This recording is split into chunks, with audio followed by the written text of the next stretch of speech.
Part 1. Seed Structure, Monocot and Dicot Seeds. Introduction. A tiny seed may look simple from the outside, but it is actually a well-organized living structure. It protects the young plant, stores food for early growth, and waits for the right conditions to begin life. To understand how plants start their life cycle, we first need to understand the structure of a seed. What is a seed? A seed is a mature fertilized ovule that develops after fertilization in a flower. It contains the embryo, which is the baby plant, along with stored food and a protective outer covering. Embryo, the young plant inside the seed. Stored food, helps the young plant grow in the beginning. Seed coat, protects the seed from injury and drying. Main parts of a seed. 1. Seed coat. The seed coat is the outer protective covering of the seed. It prevents damage and helps keep the inner parts safe. It has two layers, the testa, which is the outer layer, and the tegmen, which is the inner layer. 2. Embryo. The embryo is the baby plant present inside the seed. It has two important growing points. The radicle develops into the root and the plumule develops into the shoot.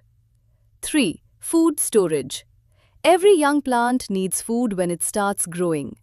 This stored food may be present in the cotyledons or in the endosperm, depending on the type of seed. 4. Dicot seeds. A dicot seed has two cotyledons. Common examples are bean, gram, and pea. In many dicot seeds, the endosperm is used up during development, so food is stored mainly in the cotyledons. Because of this, dicot seeds are generally non-albuminous at maturity.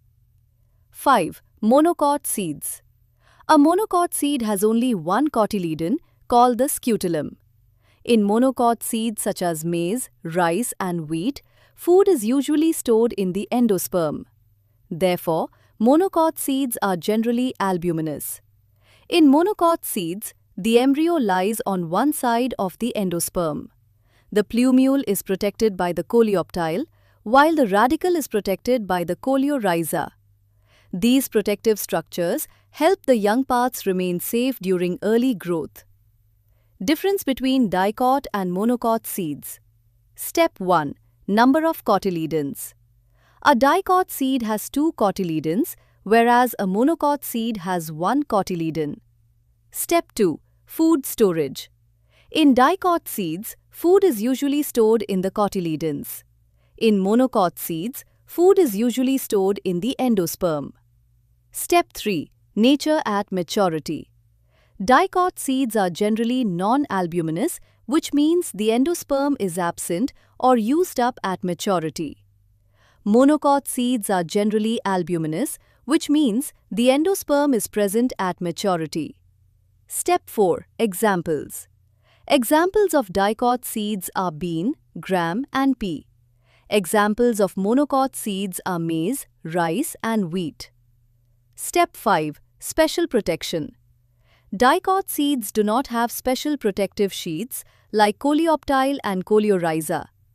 In monocot seeds, the plumule is protected by coleoptile and the radicle is protected by coleorhiza.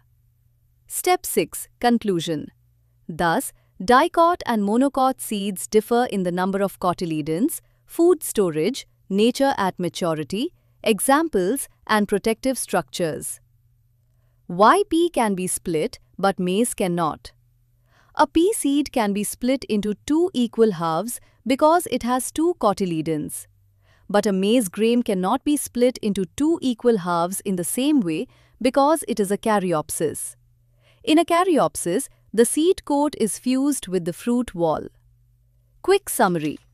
A seed is a mature fertilized ovule. The three main parts of a seed are seed coat, embryo, and stored food. The radicle forms the root and the plumule forms the shoot. Dicot seeds usually have two cotyledons and store food in them. Monocot seeds usually have one cotyledon and store food in the endosperm. In monocot seeds, the plumule is protected by the coleoptile and the radicle by the coleorhiza.